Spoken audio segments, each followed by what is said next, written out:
Okay. Okay. So maybe now you were able to create a project and go with the workflow, the whole workflow. Yeah. Yeah, I was able to do that. Okay. In fact, we ended up with a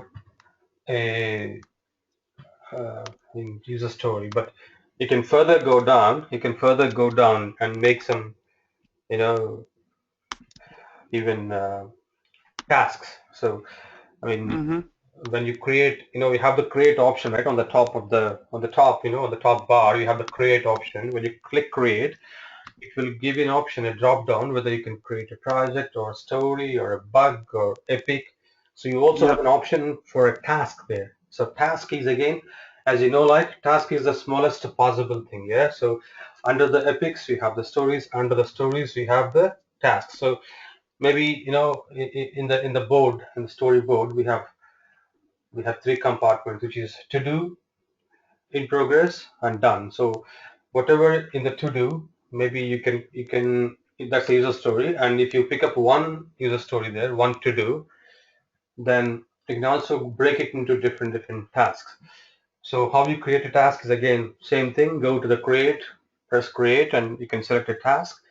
And when you create a task, it will ask you like, okay, this task will be assigned to which story. Yeah. So when you come down the scrolling bar on the same page, which you write the name of the task, the description of the task.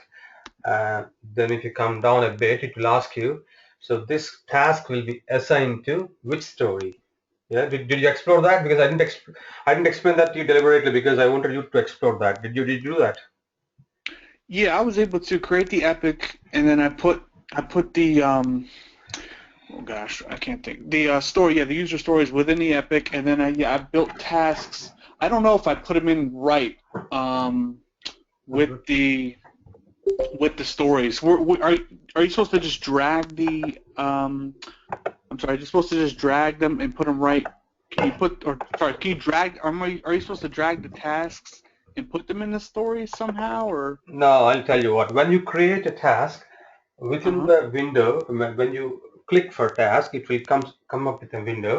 So you Yeah. name the task and you the description of the task.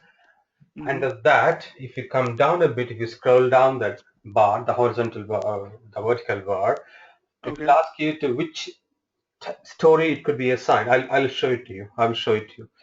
Okay. Hopefully, I think you are in the right tool. When there, as I told you, like Mhm. there's Zira Agile and Zira, so you are in the right thing. Yeah, didn't got Yeah.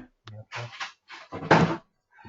Also, Oh, I. if you have Mhm. time, maybe if you have time, maybe during the weekend, there is also one more good tool called uh, Rally.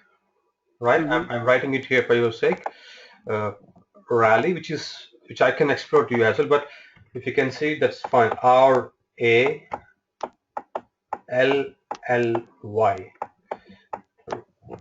The website name is rallydev.com. Most of the companies in the US, they either use Rally or Jira Agile. Many of them use Jira, but some I can say the second best one is Rally Dev. Rally is the company name. Rally Dev is the website. So if you get an opportunity, yeah, maybe if you understood the Jira pretty well, okay, do a couple of Mhm. times, and then after you are done with that, maybe you can try this tool because if you have additional tools in your resume, in your CV, it's always good. Yeah. Yeah. If you in a resume, you can project like what methodologies and what tools you are. If you are projecting more than one tool, yeah, that's really good. So maybe that's also you can give a try. But that's a bit different, not as easy or as simple as Zira. Zira is very simple tool, very easy to follow, no complications, but Rally is a bit complex, so you have to be a bit exploring and trying to be, Okay. yeah. Okay, try that. But I'm showing it to you now how to create a task. Okay. Yeah. So now we go here. Hey Kumar, Hi there. Who's this? this is Chad. Hi, Chad. Yeah, go on. Hey, does that rally also have the same 30-day trial kind of thing? Uh, I'm not sure because I have been using a complete edition in my office, but Okay. there is a free version. There is a free version, but I'm not sure like it's for 30 days or more than that. But there's definitely a free version. Yeah, Okay. Cool. there is a version, free version, but I'm not sure how long it is. But there is something called evaluation edition. Yeah, you can do that. So. Okay. So I'll download it and I'll see what's up later. Sure, sure. What happens there is in Rally you can do a role play. Role play means if you can be a product owner, so you have your tasks for that. You can be a scrum master, you have the tasks for that. You are the team member of development team, you have the task. So you can do a role play there. It's a more complex tool. It's not just like a management of the work process and work tool like in Zira. A rally is like, maybe you are a part of a giant team and you are a product owner, then your tasks, your roles, your responsibilities are different, right? Maybe you are a scrum master, your roles, your responsibilities, your tasks are different. So when you try to log in or you can do a role play, you can select the role of a scrum master that will show all the things like what you should do, what you have to do, what is the board for you. Maybe you can come out of the role and again take the role of a product owner. So it's really like you can try to put yourself in different roles. Okay, you can be saying as a part of a development team. So you can be a developer, you can be tester. So it will really show like what happens in agile environment, and you can really go into the role and try to explore there. Yeah, did you understand that one?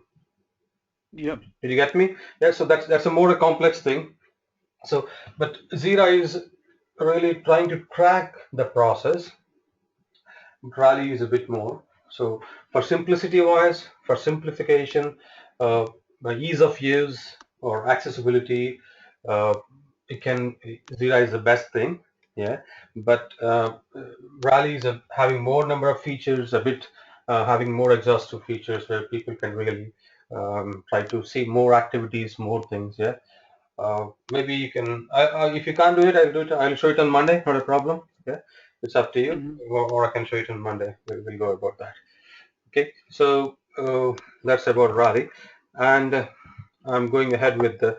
So now I'm creating a task, right? So if I select a task here, so I have selected a task, right? So I'm Hmm. selecting a task. Maybe I say that. What am I saying? I don't remember what I said the task yesterday. uh, Registration or okay, email confirmation, let's say like this, confirmation to the customer. So the developer should write a code, the developer should write a piece of code that whenever a transaction is triggered, right, whenever a customer presses the button like done or finishes the transaction or he completes the transaction, the moment itself, instantly, a message should go from the client system, okay, to the email of the customer that your order has been confirmed. Okay, so the developers, now the task is quite clear. So I'm saying this user story, of checkouts or payment processes or confirmation is break into different tasks. One task is email confirmation. So whenever the customer is finishing his payment and his payment is taken, he checks out, or maybe he logs out, or he finishes his shopping. The next second, the system where we are using it should send an email to him. So that's the task. So you have to assign this task to a story. This is not an individual thing. It can't exist on its own, right? Did you understand? A task cannot exist on its own. It's a user story which can exist on its own. Yeah. So Yep. a task definitely has to be attached to a story. Okay, in the hierarchy Okay. level. So you should select which is the sprint here. which sprint you want to go? This one. The task we have created. Which sprint is it? Remember the hummingbird or what is it? Yeah, I think it was the hummingbird one. So you Just the can first one. because see there are a lot of sprints I've created. I have sprint created 2-3 projects or 3-4 Hmm. epics, and so 3 epics have got say 6-7 projects. So sprint. So I'm creating this for hummingbird active sprint, and the epic is also there. What is the epic we have? What is the epic for that? Online shopper, right? Yes. Okay, and assign it to. So it's because I'm the only user now. Okay, I'm the only user now. It's get assigned to me automatically. Let's say if there are more than 2 users, right? There are more than 2 people here in this. Maybe I'm as administrator, I'm assigning tasks to somebody. So they can be Chad, they can be Paul. So maybe there are 2-3 people into this, and I'm the administrator. I'm trying to create a story.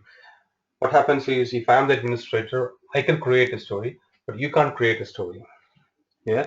So there are some restrictions like that because some roles are given, like some people can create a story, some people can create an epic, some people can't delete a story. No, you can't delete a story. So only I can do that. So maybe I can assign to somebody, but it's automatically given to me. So it's automatic to me. Okay. Now the issues.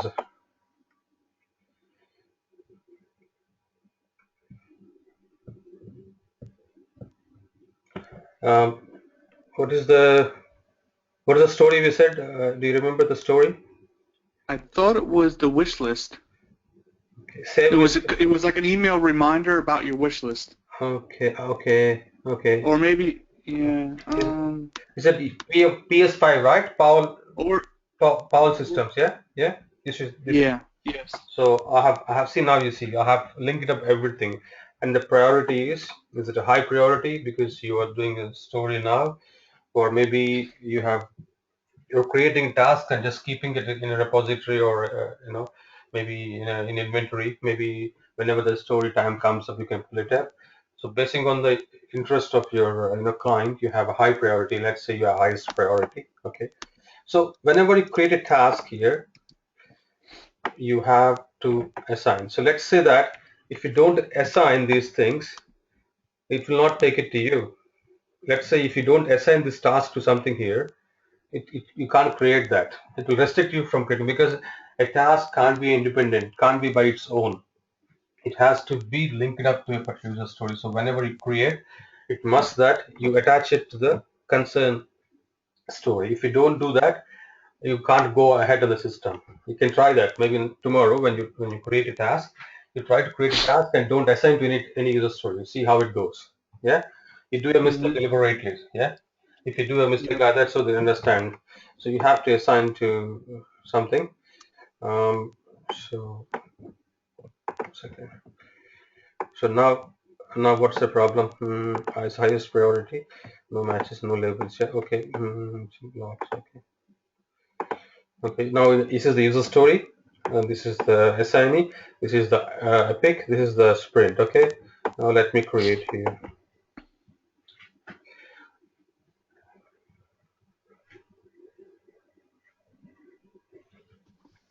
You know that task is the smallest possible thing, right? Yeah, epic is the Yes. largest. Epic is the largest. If you see summary level, the top of the pyramid is epic, or even the project. Project is the top of the pyramid. Under the pyramid, under the project, you have different epics. Under the epics, you can have themes or user stories. I told you themes is also a collection of user stories. So maybe sometimes you can split the epic into themes, or you can straight away split into stories. So let's say you have one user story, 20 user stories, but you have 5 stories of one type, a collection of similar user stories. Then you can create them as a one theme. So Epic can also have a couple of themes. Under themes, you can have some user stories. So if you see the pyramid project, under the project you have Epic, Epic under themes, themes under stories.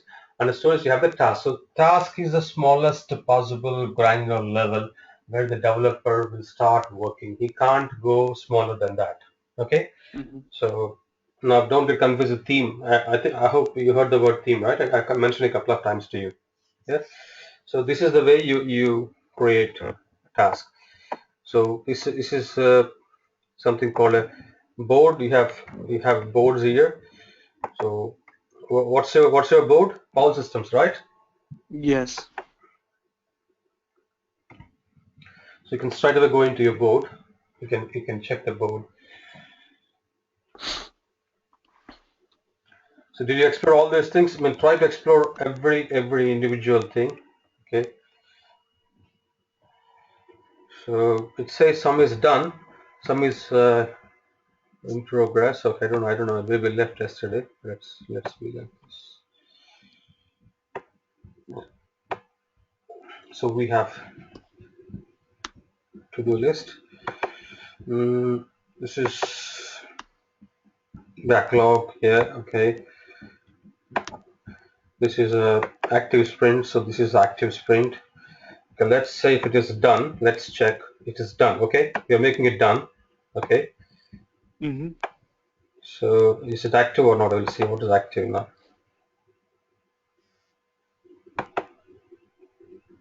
We don't have active sprint. Okay. So we sprint is finished now, so we don't have any active sprints. Okay. So if it is not done, it shows as active. If it is done, it's not showing as active. Okay. What else you can do? I mean, you try to explore all these options. Well, maybe try to dig into each navigation, how it goes around. Yeah. And that makes you more familiar. And if you have time, maybe you can check with the rally as well. Otherwise, we'll go with the rally on Monday. Okay. Okay. So, any more doubts on this? Let me know because I want to quickly summarize and close this and move to other topics. So, how comfortable you are feeling? Because one tool which you should really know is this one. So, I'm just spending 3 days on this. Yeah. Are you okay? Any more doubts? Let me know. No, fine. Thank you. Ed, are you okay? Did you try to explore some options, Ed, and you try to get yourself acquainted with that or got familiarized with that? Did you play with that? Yeah. Uh, I'm still waiting on the folks for the ISP. I'm having issues with my ISP. That's why I'm on my phone right now. But as Ah, soon as I get that done, I'll be working some of those issues through.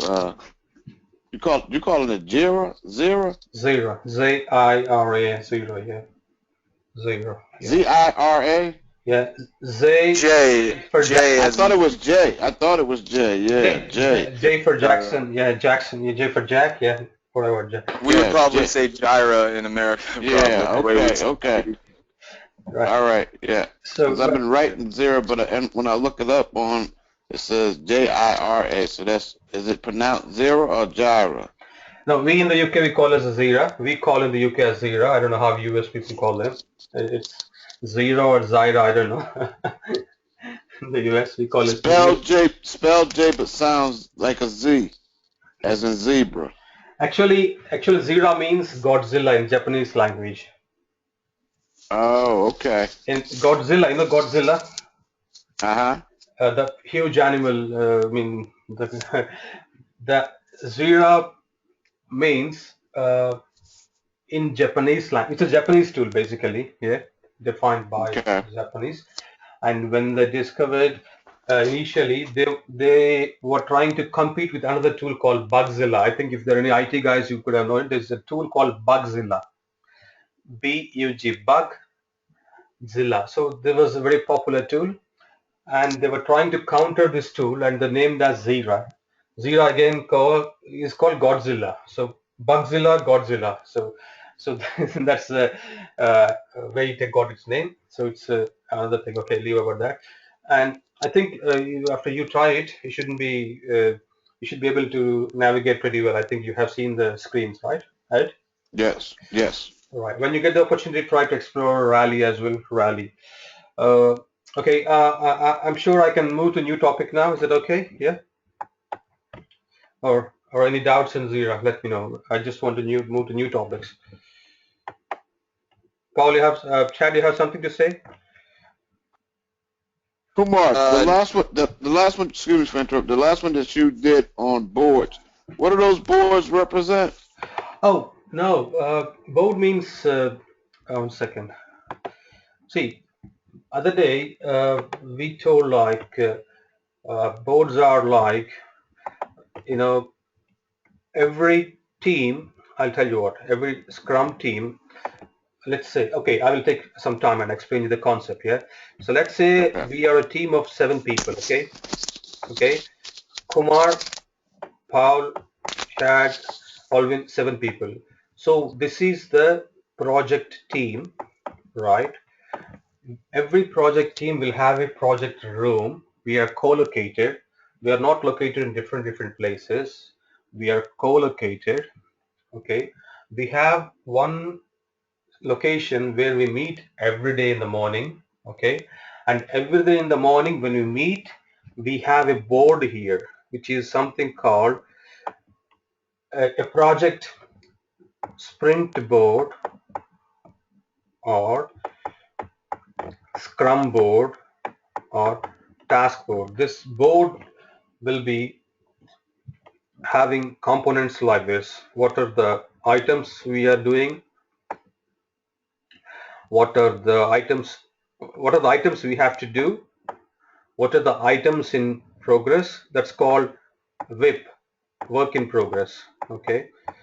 What are the items we are doing now? What are the items we have to do in totally?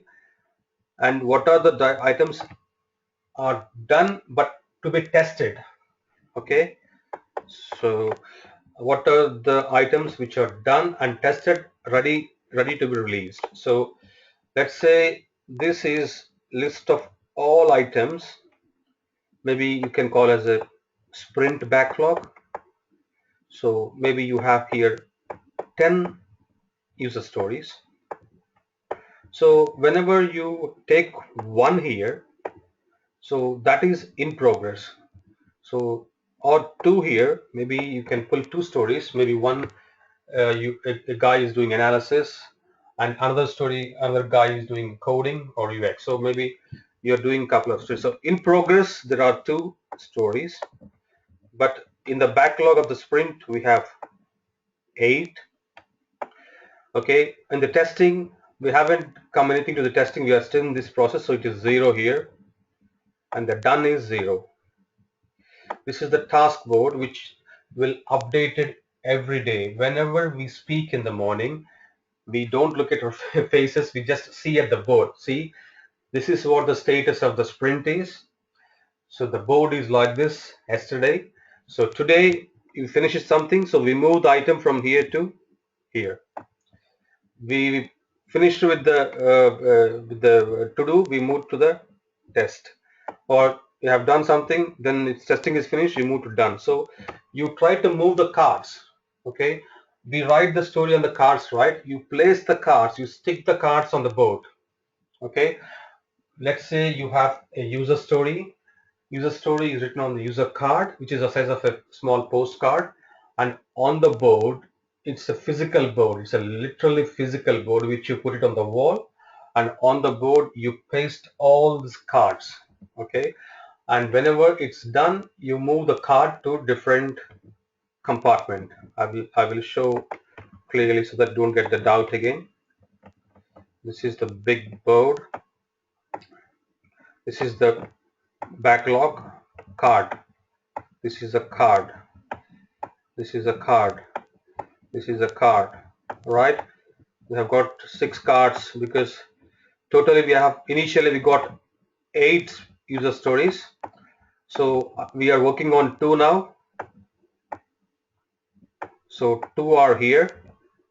So how many should be here? 6. Yeah.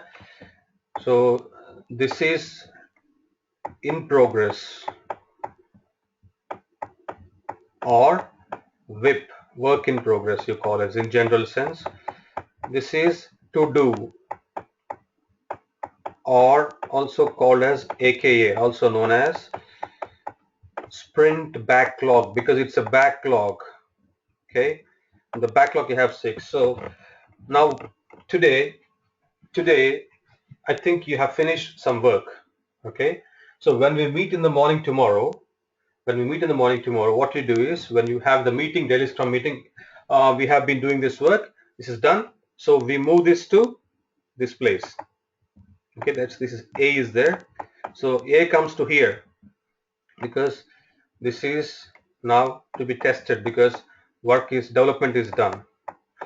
Okay, so next day, maybe day after tomorrow, what happens is this moves to here if it is done, and this moves to here. Let's say this is A, A moves to here, this is B moves to here. Got it? Any more doubts? Got it. Clear? Should be clear. If you want, I can tell you Yes. again. Because whenever you meet in the morning, we have 3 points. What we are doing since yesterday till today. So yesterday I was working on this story. Yeah. So today we meet. I'll say this is moved to from this lane to this lane because it's done, right? And when this is moved here, something has to be brought from here to here, right? So this C comes here again. This is a board. Boards are very important because it will track the work, the progress of every individual. You will really see what the tester is doing. You're seeing at the board, you can say one story is here since 1 week. So what the tester is doing, because it's a testing compartment. It's a testing compartment, so we have a tester here. So there's one story here. Scrum Master will ask him, what's the problem? This one piece of story is lying in the same compartment since last 1 week. Is there a problem? You have any issues? Is there any blockages or some roadblocks, some impediments? Please let me know. You want somebody to speak to somebody, you have some requirement, let me know. I will try to move you up.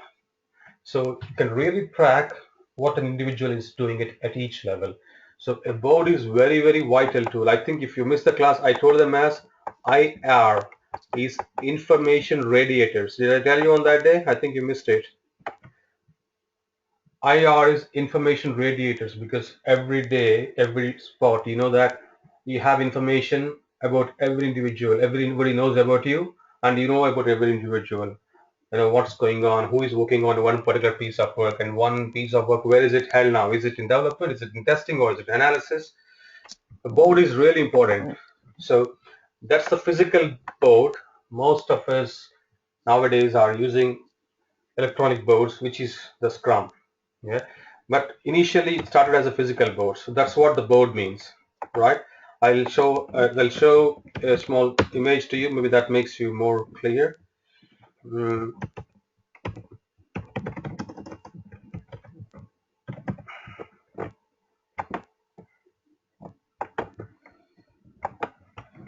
yeah, this is the story. So this is a story. It got 8 points. I said story points. So this is the backlog, and we pulled it here. So this story is broken into 1, 2, 3, 4, 6 tasks. Okay, this another story is broken into 4 tasks. So whenever something is to do here, this is the to-do list. This is the story, to-do list in progress. So after you finish it, you have to verify, which is mean testing. So I move to testing here. So after the test is done, you move to done. So this is a board which will literally say if this is some story lying here since last 1 week, Scrum Master can ask you why this is happening. You have any problem or some requirement is there which you really can't get it, and that's the reason why you are holding the board. Yeah, that's the image. So initially it looks like these are all the the post-it slips, This is the what you do it. Yeah, clear? Yes. Thank you. Okay. Clear. Chad, you were saying something. Chad, sorry. Nope. Oh, okay. So No, I'm not. can I close this now at 0? Because you have any issues, let me know. Otherwise, I'll close this. Yeah, I feel comfortable with Jira. Okay. Okay, that's fine. Well, I have one question. User stories. I mean, like we have been talking about user stories. So user stories is a way of capturing requirement for the user. Is that right? So now we also know in the waterfall, waterfall we have something called SRS or software requirement specifications, right? Do you remember anybody? Or you forgot that one? Yeah, SRSs and BRDs, right? Yeah. So we have in waterfall SRS and equivalent to SRS in Agile we have user stories. So both are the same work. Both do the same work. Whatever we are doing, whether you're writing user story or whether you're doing SRS, it is a method to collect user requirements. So since I have explained you both the terms, I just want to know what's the striking difference between these two? I mean, what's the difference Because it's between? dictated by the method that you use. Can you be a bit more clear? Well, as the methods that we know, the methods that I might be fishing, man, but like the methods we know, Scrum, Waterfall, the way that I guess the project's going to be designed or the way that the SDLC is going to run is going to basically be geared around which method that you're going to use that you stick with. I guess I don't know. I'm guessing. No. I mean, there are some striking differences between SRS and user stories. I mean, both will capture user requirements. Like in SRS also you mention what the user is expecting from the system, right? In SRS will Uh-huh. mention that the user is expecting the system to behave like this. The user is expecting the system to do this, to fulfill this particular task. Similarly, Oh, I missed the question then. I was similarly, answering a completely different kind of question, but yeah, I yeah. still wouldn't know, to be honest. Yeah, yeah. Okay. User story is literally putting the question from the words of user. Okay, we don't really talk anything. We ask the user. Okay, try to put yourself like you are the using the system today. You're going to use the system tomorrow. So how better you want it? How you want the system to do? So you ask him literally. And even SR is also same thing, but it's a big documentative, high level, elaborative, exhaustive thing. I mean, Sorry, sorry. are you okay? Yeah. Okay. I will show an SRS. I think I didn't show it to you SRS. Maybe I'll show an SRS to you. So SRS is again the same function, but that's in a waterfall. Yeah, in waterfall, I told you a BRD, a business requirements document we have because it captures the requirements of the business. Like, okay, business will have a high level requirements. Okay, as a company, I want to have an online platform for my trading purpose, right? So that's my high level requirement. See, as a company, I wish to promote or I wish to have a delivery for my products so that I can sell online or whatever. So high level requirements are BRDs, and from the BRDs you get specific requirements for the software to behave. So to achieve that requirement, you have to have some sort of SRS. So SRS is also a way capturing requirements, but it's very exhaustive. So user stories are you just using a user card, but in SRS you have a lengthy document. Okay, so it will explain with all sorts of details. Okay, so let's say the purpose of the document. See, you can see it here. I'm just elaborating here. The purpose of this document is to present a detailed description of the invoice generation system. So the application, what I'm doing here, or the software what I'm developing here is an invoice generation system. Okay, so it's a system where vendors can generate an invoice for any stock they send to the client automatically. No need to do a manual work. System will do it automatically when you give the data inputs, and that will show up in the client system automatically through the internet.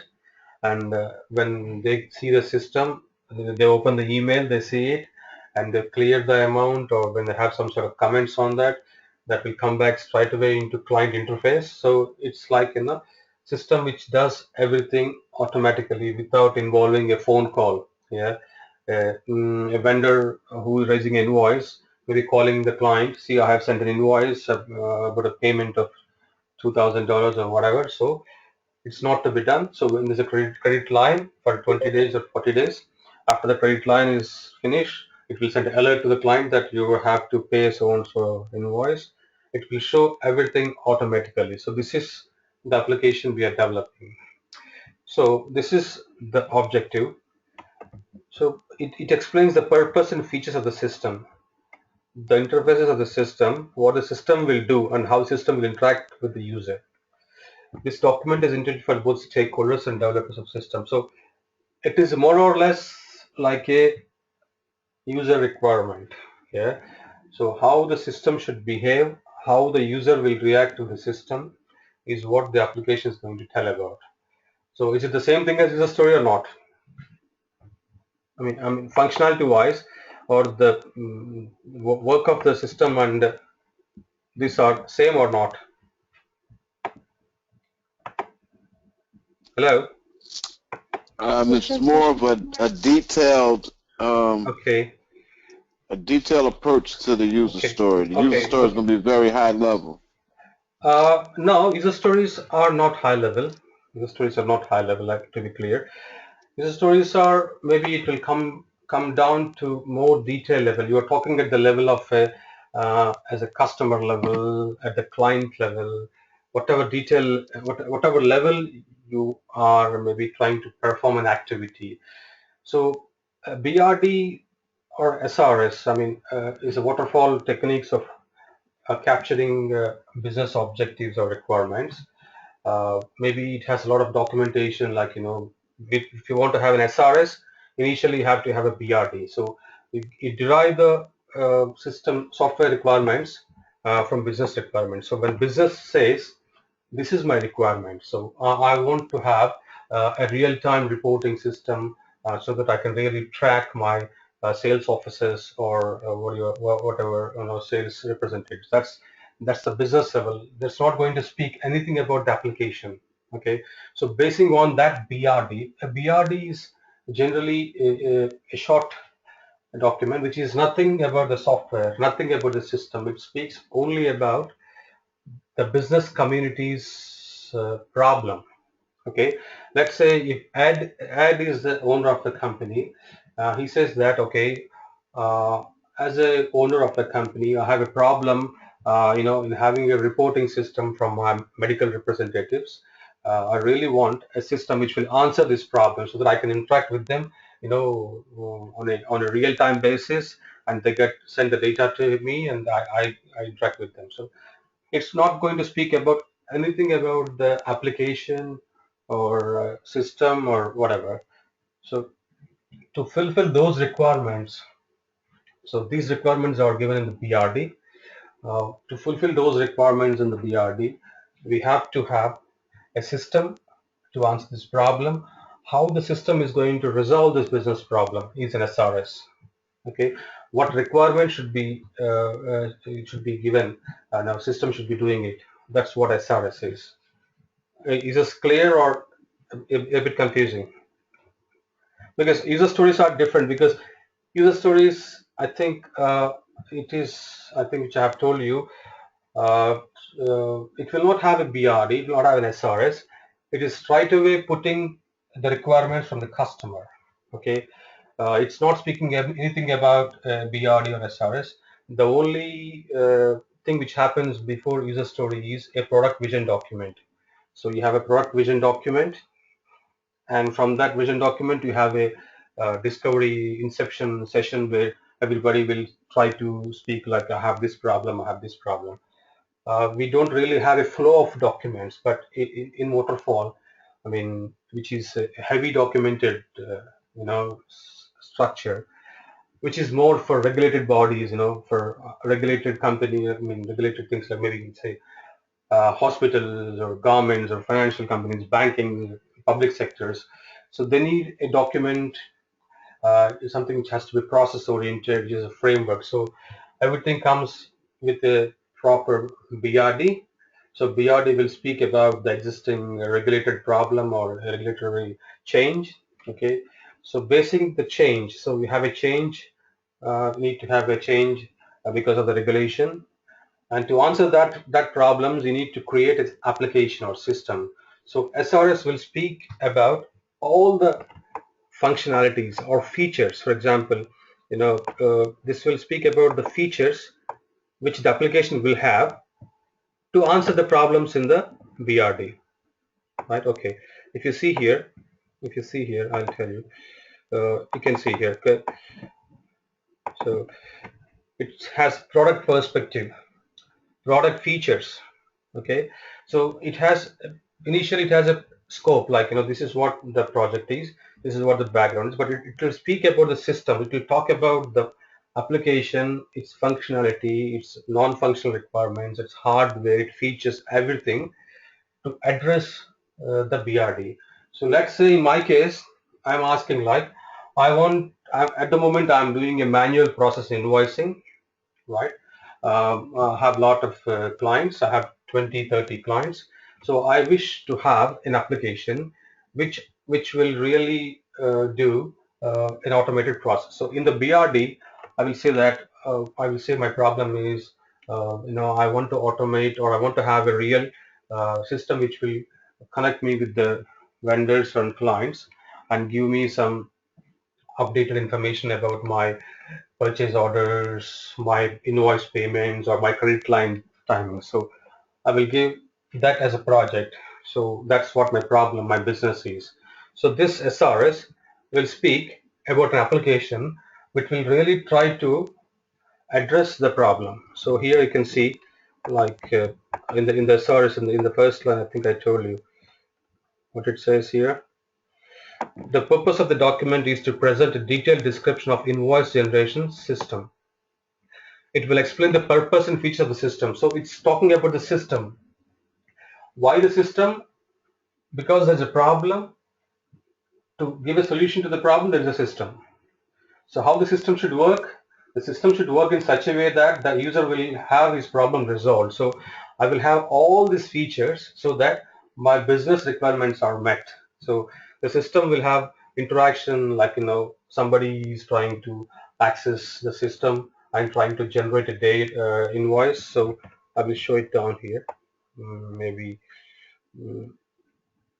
see the application. Kumar, Yes, please. Who is this? this is Chad. Yeah, sure. Hey, is this SRS right here a real SRS of yours, or is this something that's mock that you just made? It's mine. Okay. Why? I was gonna ask you to send it to me. I don't know if you can send this to me, but it would be good to have this because that would help me Okay, okay. go I'll do through it. that. I'll try to make some changes. But just try to understand first. Are you in the line? Are you in the path or not? First, Yeah, no, I'm with you. I'm with you 100%. But that's why I yeah, asked. I'll tell you. So now the description is says, you see, this application is invoice generation system. Okay, it can generate invoice online. They can be converted into PDF or doc, and users can print the invoice. They can mail the invoice to the clients directly from the system. So no need for me to do any manual work. So the features are here. The invoice are routed and tracked electronically. Yeah, previously, before to that, I was calling them. Okay, I'm trying to chase up with a particular invoice. The credit line is 20 days, and I want to ask them like 20 days is line is there, so is it payment is cleared or not. So now these features for this product will definitely relieve the problem. So it will track electronically. It will ensure accurate invoicing because it's done on the system. I'm selecting a currency. I can select a dollars or euros or whatever. I don't need to use a calculator. Maybe I'm sending from US to Canada, right? So Canada dollar is different, US dollar is different. So I don't want to do a conversion. System will pick up the conversion, and automatically from Yahoo or whatever. So it's done without any mistakes. Invoices are stored online. I don't need to take a printout. It's stored online. I can go to history and search for invoices. Maybe I think I have for 6 months I have to search my invoices. So I don't need to take a printout. It's a lot of manual work, something which is done by Ed. Ed is running a business, so he's doing that manually. Now this application will literally try to resolve that. So SRS is really giving a direction to the developers or the technical team what the system is expected to do to give a solution to the business problem. SRS is a technical document which speaks about the functionality, the behavior, or the non-functional requirements, or the scalability, the performance, the security of the system. So this will really act as a one document or one Bible for the developers, because they really have to see this before they develop anything. So they have to see the user paths here. So the system environment is like, okay, Ed is here, he's working on the system, so he can register as a user, he can generate an invoice, he can update a payment, he can take a printout. Okay, the system will send it to the client, and client will get an email, and within the 20 days time you will clear the payment, and payment goes to Ed. So prior to this, what's happening, it's a manual process. So now I'm expecting this problem to be resolved with this application, with these features. So basing on this requirements, this software requirements, a developer will write a detailed technical document, okay, or maybe a high-level design document or detailed low-level document, and he will start the coding. So this will really act as a path, to show him the direction for the development and other technical things. Is it clear, or you want to go back? Because I should have done this first, because what happens initially, I should do waterfall first and come to agile, but I did the other way around, so maybe a bit confusing. But this is the traditional way. Since ages, people are following this method, and agile is quite recent. Since last 6-7 years, they are being using agile. But this way of SRS, writing a huge document of 100 pages or 50 pages, which will be only done after you do a BRD. And from the SRS, you have the TDD, which is technical design document. And again, you have loads of documents. This is the most traditional, conventional way of writing the requirements of the client. So maybe because of this, a lot of changes and a lot of documentation, a lot of efforts, people are nowadays slowly coming out of this, because what happens is if I write SRS and within no time it changes, because customer will ask for a change. So if it's a user story, we do that requirement at every level, because it's a project from January to December. I even do user stories in November. I do stories in January. But if it is a project in waterfall, we capture requirements in January. We do a BRD, SRS, everything by March, and then we do a design architecture by uh, May, and from June to September we have a development, and October, November you have testing, and then the release. So it's one big bang release. But what's happened to changes? So the client is asking a change. So I have done an SRS in the month of March, and I'm doing a development in June. So again, the client comes for a change in June, in the month of June. So I can't rewrite the SRS. So in some cases, in my case, I have written SRS for 4 times. I did one document first, and we started with that. Client came with some different changes, and we did the SRS again. So I think sometimes I did SRS for 4 changes. Yeah. But if the user story, it's not like that. We try to do it very, very latest, in the last hour. So tomorrow we have a development. We have a development on Monday. So we speak to the client, on the sprint planning meeting on Wednesday. So Wednesday I speak on the meeting. They take the requirements, and Monday we start the development. So it's pretty, dynamic. You can change them. So let's the client says that no, I want this. I want this. Can I have a change? We can incorporate the changes.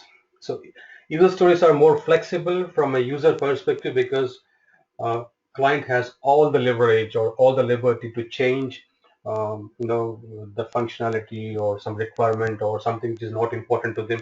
So basing on the business value, you can change it. So it's flexible, but waterfall is more rigid. So it's a document, a structure. When you have a fixed fixed requirements like a regulatory, maybe you have a bank, you have a new rule coming up, or maybe you have some sort of regulation in insurance, or maybe some government, whatever project. So their requirements are fixed. They don't change often. They don't change quite often. So maybe you can freeze them, and then you know them the requirements properly. Then you write an SRS, you fix the requirements, you freeze the requirements, and you go with the development. So more companies now, if they are on the competitive, the mobile markets or apps or web, or maybe some sort of competition, with the other clients in the private sector, they go for agile because this is the reason. But other things which you have a concrete requirements which are not to be changed, then you can go with the waterfall. So I mean, both have their own advantages, but this is what happens with sorry, it's a quite a document, and one of the most drawbacks is we only speak in the documents. In SRS, we hand it over to the technical team, and they have any doubt, they refer the document. They don't have any good face-to-face conversation like an agile team. In agile, we have 6, 7 members, and we talk to each other every day. Yeah, so the interaction is really missing. So this is a different set of approach. So here I'm mentioning every activity of the customer. So he is the user. Ed is now registering with the system. So he's giving his details. So he purchased the item for about, let's say, $3,000. So now he's registering. He's giving his invoice, when there is system a name, his details, his address, his currency levels. So he's registering the system, and after registering, he can do all these things. Okay, what he can do, he can update invoice, he can search invoice, he can create invoice. Okay, so this is what you call as a diagrams which you put in the SRS. Maybe this is what you call as an actor. Okay, this is a system. So this is a system which the actor interacts with the system like this. uh, how it is shown in the diagram like this. So all the activities like like generating an invoice, uh, creating, searching or updating, whatever. So all the activities are shown with the descriptions here. That happens in huge document. So it's some 20-35 pages document, I believe. It's a small application, very small application, but still such a big up. But in user stories, we just write a small card. Yeah. So that's the reason. One of the reason why people are not going with waterfall. This is all the features what we do. We generate invoice, how you create it. It gives a step by step of all the things, which I can send it to you if somebody wants it. Uh, Yeah, I want you to send it to me, please. Yeah, So I would like that did you too. understand? I mean, I'm going to send it not a problem to not an issue, but I'm just trying to understand. Like, did you have any confusion? Because I'm did a mistake because Yeah, I should initially do with the waterfall and come to agile. So, but because of the importance no, I now, understand. because nowadays I more. understand why you did it. This is like I guess like this is part of the framework that everything else comes out of, right? Yeah, why did agile first was because more and more clients are asking for agile nowadays, so that's more important. So, So that's more important because you find more projects now in that framework. So I focus more on that. So one of so in your about past 5 years, how many SRSs have you had to write compared to how many times you've been in Agile? I know I have been working since last 4 years in agile. Two clients I have been working, and prior to that Okay. I was with waterfall methodology. So I mean it depends on the length of the project. So some projects are really huge. So one project maybe it's a regulatory thing which I've been doing. It went for about 6 months. So there, Bank of England, where they have a new regulation for this because of this FCA, Financial Conduct Authority. They have new regulations coming up quite frequently. So they know what the requirements are. Basing on that, we did the SRS. It's not to be changing, but sometimes it changes if it is a change coming up. I have done, I think, two and a half, I think 2 years. Okay, I have done 3 projects in waterfall prior coming to Yeah. yeah. one of the So it's okay. It's just the way companies. It's basically just the way companies are trending with the way they develop their software yes, towards companies. agile. I'm saying towards agile. Yeah, yeah. Agile is more economical because value-wise, you find projects delivering value because you will really know you'll only get what you want. Yeah, let's say you develop a project with such a huge money, and you really, and end of the day, you don't use it. So what's the use of developing it? So you try to update yourself, like every day. What is the priority? What is the need? What is the time frame? So waterfall projects is they really get postponed for long times because there are changes, and the changing process is very tough. In agile, if you can have a change, you can straight away sit with the stakeholder. You can say this is what we wanted, and we do have incorporate changes, and we try to do a development because at a very small level, they're very small level. But these are structured ones. If you have a change, maybe you have to go for a change control board, which is the board which will approve a change, and it takes a lot of pain to accept a change again. Uh, that's the reason why companies don't really want to come with waterfall.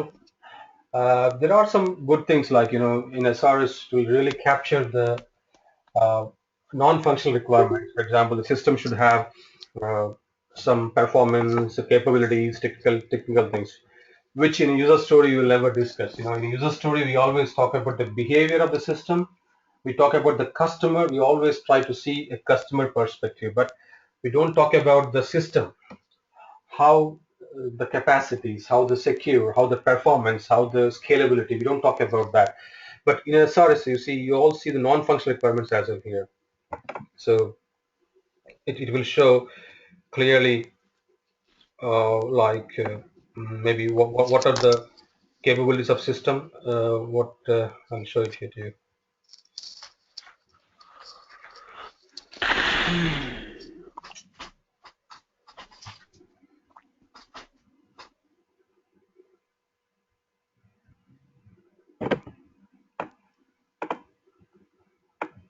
Is it a bit confusing to anybody? Let me know.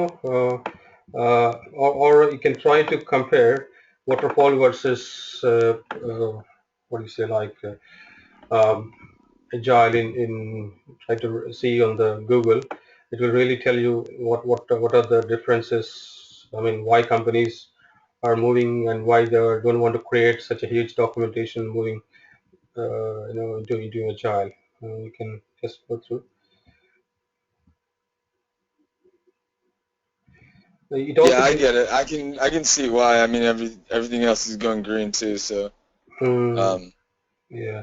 So it will really you talk try and about. reduce documents. Yeah, yeah, yeah. See, I can tell you, over a period of time, I think clients spend around 10 to 15% of documentation, which is not relevant because I produce something today and I'm going to change it tomorrow. There's no relevance. Okay, let's say I'm writing a piece of requirement today, but after a couple of days, user comes and says that no, I don't want this one. I want a new thing. So what about the document I produced yesterday?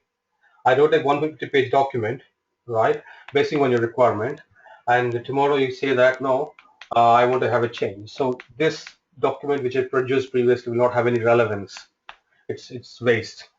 So see, you can see here it also speaks about the technical operating systems like MS Windows architecture, yeah, what all the things you have, logical diagrams, the data types you have here, logical Yeah, structure I of the data. understand. Yeah, so which is not in user story. The problem in most people will see user story is like it speaks about always the customer value, customer perspective, the user value, but it will not speak about the system, how the system architecture, how the infrastructure, how the security, how the scalability, how the I mean other things like the technical things are there. So which sometimes SRS is really good. It will speak in detail about the architecture, about the hardware, about the performance of all the systems. So I mean, but everything is done only if you have a BRD. So if you have to have an SRS, initially you should have a BRD. So in a waterfall life cycle, I think you have to produce at least 10 documents. Yeah, project vision and scope. Yeah, You have a business case as well. Sometimes initially we have to do a business case, and then you do vision and scope. You do a BRD, you do an SRS, you change an SRS sometimes. Then you do a technical design document. Then you have a detailed design document. Yeah. Then you do the code, piece of code. So if you see, the documentation in waterfall is really, at least you produce some 8 to 7 big documents, which is not in agile. Agile, what happens is you only do a document of what we do. You do something today, you develop something, then only you write something on that. It's not like you produce upfront. There is something called BDUF, okay, big documentation upfront, okay, big documentation upfront. We produce upfront documentation without developing any software. We produce loads of documentation, which is not in agile. Agile, what we do, you do something, then only you do some documentation. Yeah, you have a sprint planning meeting. In the meeting you discuss something, you pull that, then you do analysis, you do some, try to produce some scenarios, some use cases, you write something at your level, okay, and it's done. So maybe at the sprint level, when you do a show and tell, when you do a show and tell with the customer, then you produce the documentation as well. Is that clear? Ed? Yes. Yes. Let me know, because definitely it could be a bit confusing. Maybe 3 4 classes. Even if I talk, if I keep pumping in this terminology, maybe that makes you more familiar, because initially you are till now on the agile part, so suddenly you may not be able to understand. But I will try to put more use cases, more diagrams, more activity diagrams, so then you'll really understand what comes up. So BRD is the core, is a Bible of anything. So business problem, it's only about the business users, nothing to do with the technical people. So every document at each level, technical level people will have some set of documents. Okay. And again, in writing SRS, BA is also taking part. In writing BRD, BA is also part. In writing BRD, BA sits with the business people, right? Because it's a business document. It's trying to understand the business problem. So BA is the person who writes the BRD, but in that context, he has to take input from the business community. And after writing the BRD, BA will try to do some analysis and will write an SRS. And while writing SRS, BA has to sit with the technical architect, because he's trying to speak about the system functionality. So what comes, what shouldn't come, what can become, what is possible, what is feasible. Some things are to discuss with the technical architect. So techno-functional guys, you can say techno-functional guys who are technical and functional. So BA is a person who writes both the documents, but sits with different set of people writing different documents. Okay, so you are supposed to write BRDs, you do write BRDs, you get inputs from business people, you speak to them, you have a discussion, you have a high level understanding of the BRD, you try to boil down to maybe a low level or high level, have a project vision document. Vision document will say what is the vision of the company, and basing on that you try to analyze the requirements of the product, and you write a BRD. Okay, and after a BRD is thoroughly for the audience who are business community. Okay, BRD is for the business community. Okay, they generally don't go till SRS. They will try to see manager level. They see what is this BRD. This BRD is answering the problem of the organization. All right. Okay, at the stakeholders level, at the HR level, at the accountant level, or accountancy level, or a retail level, at a bit down level, they have an SRS, because it's a software which they work on that, right? So they literally would like to see, okay, I'm an accountant, or I'm a accounts payable. This invoice system, what I'm doing is for me. So I'm having problems with this invoice payment. So I want a system which will really do automate my system. So it's at my level, at stakeholder level. So it's not a manager level. Okay, so maybe that's a bit low level. My audience SRS is being taken by technical people. Okay, maybe managerial guys don't go to SRS; they only see at the BRD level. So BRD sect is different, SRS is different. So SRS can also be called as FRD. FRD is functional requirement document. Both are the same. Don't get confused. SRS and FRD are same. Yeah. So maybe if you run through a couple of times, it could be more clear. So I will do a set of documents for you. Maybe tomorrow when I come with the BRD on the Monday, and I will show from BRD how will you get an SRS.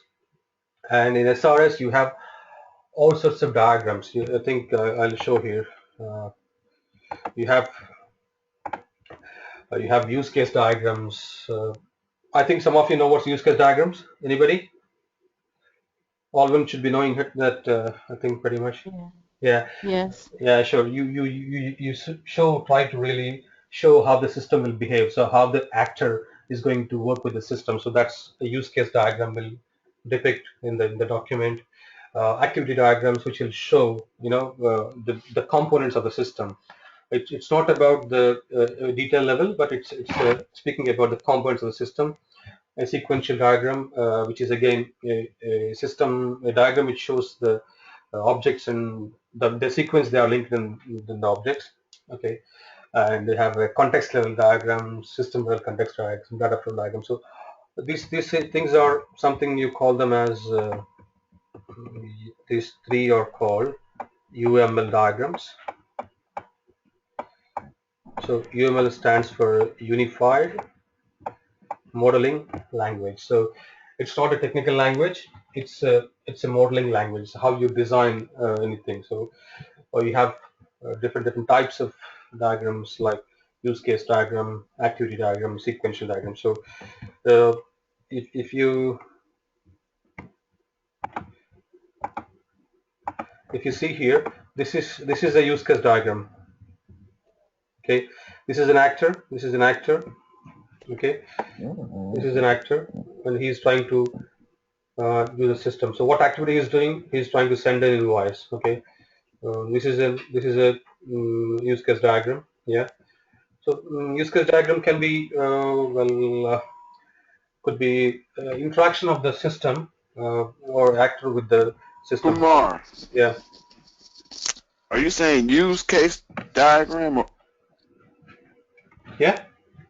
are you saying use case diagram? Yeah, Yeah. use case. USE. Yeah. U. United States of States. E for England. Okay. United States of England. Yeah. Use case. CAS. Case diagram. Yeah. Thank you. Yeah, I mean, don't get confused with lot many names like activity, block. There are 16 types of diagrams. You're not supposed to know all these things. Every individual will be using one diagram. As a BA, you'll be only using use case diagrams, activity diagrams, and sequence diagrams because you are trying to show the system, how the system will behave when a particular actor is using that. So that's where you use use case diagram. And activity is different. So maybe you use only 3-4 types. Technical people will use activity diagrams, communication diagrams. Some people will use state diagrams. There are behavioral diagrams. So I'll let you know. But as a BA, you are only concerned about 3 diagrams. So they're quite simple. Let's say maybe if you go to a restaurant, you sit in a restaurant. A restaurant person is doing a set of activities, right? He's taking a bill. That's a use case, right? Because the action, he's doing an action. He's trying to generate a bill. He's trying to input the data. He's doing whatever things he is. So a particular person, anybody, is an actor. An actor interacting with a system is a use case. Maybe a kid trying to play with the computer. Maybe he will try to log in first. You are as e-commerce customer. Maybe you are trying to log in first. So the use case is login. Then from there, maybe login fails, you re-enter again. Login successful. So it will show each action of the actor to accomplish a task. That's what a use case will be. It's a detailed one, and you have different types of it. Maybe you have a normal path, a basic path, exceptional path. Because you try to do something in a usual way. So that's a normal path. So I will tell you. I'll do, but I think these things are more coming up in the waterfall. So not to give more stress on this because you are an agile. If you're an agile, then not to give more focus on these things because generally don't use such these things more in agile again. Yeah. Any more comments? Anything? Anybody? Reggie Jackson, the baseball player. Hello. No, nothing here. Did you get it, Paul? Are you okay? Yeah. Yep, I got it. Thank you. Alwyn, do you want to add something to this? I think you can add some things to this. I mean, from your opinion, Alwyn, I'll be happy if you can say something. No, I mean, I can send you an email of a BRD that I did recently, and I have a use case at the end of it, but normally I don't see it where it's for each section, so I think that's kind of neat, actually. Other than that, no, you hit everything on the head. So sorry, I didn't get you properly.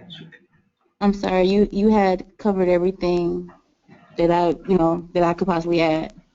So I know you are the unified modeling language. Yeah. It seems difficult, but it's not. It's just the way you articulate from the flow chart. And you can use Visio Yeah. times 4 or 5, Yeah. or I mean, it's difficult to do it on Excel, but you can do it even on PowerPoint. So these flow charts are not hard to do. Yeah. Yeah. When you start using it, maybe it becomes much familiar. Maybe use it. I use Visio and Visual Paradigm. The two tools. I mean, I keep using, but I prefer to use Visio most of the time. Yeah. But sometimes I use Visual Paradigm as well. So maybe I'll conclude this session today here. Thanks for your time.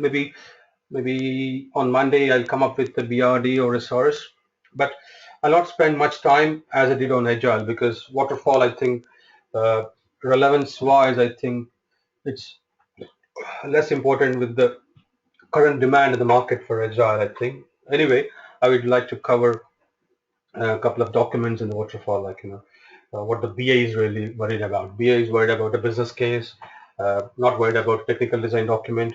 He's worried about UAT strategy. Yeah, he's worried about BRD. He has to know about SRS. So there are some documents which BA should be really aware of. So technical design document, high level design, low level design, that part is not up to you. But when it comes to testing again, also you are only concerned about some parts of testing. You're testing strategy, what is strategy you have in testing, because be a part of the person who sits with the stakeholders and to see the requirements are being matched or not. So I'll come with these documents as well in the course of the next week. Okay, good evening, guys. I mean, maybe I'll see you on Monday again. Yeah. All Okay. right. Have a Thank nice you. weekend. Bye bye. I will Thank you. send this You Bye-bye. document too. to you. Bye. I'll send this document and recording as well. So somebody asked for recording, I'll send that, and also Thank this you. document. But I have to cut some names. It has my name and my project manager name. So I'll come back to you after that, maybe today or tomorrow. Yeah. Thank you. All right. All right. Thank you. Bye bye. Bye-bye.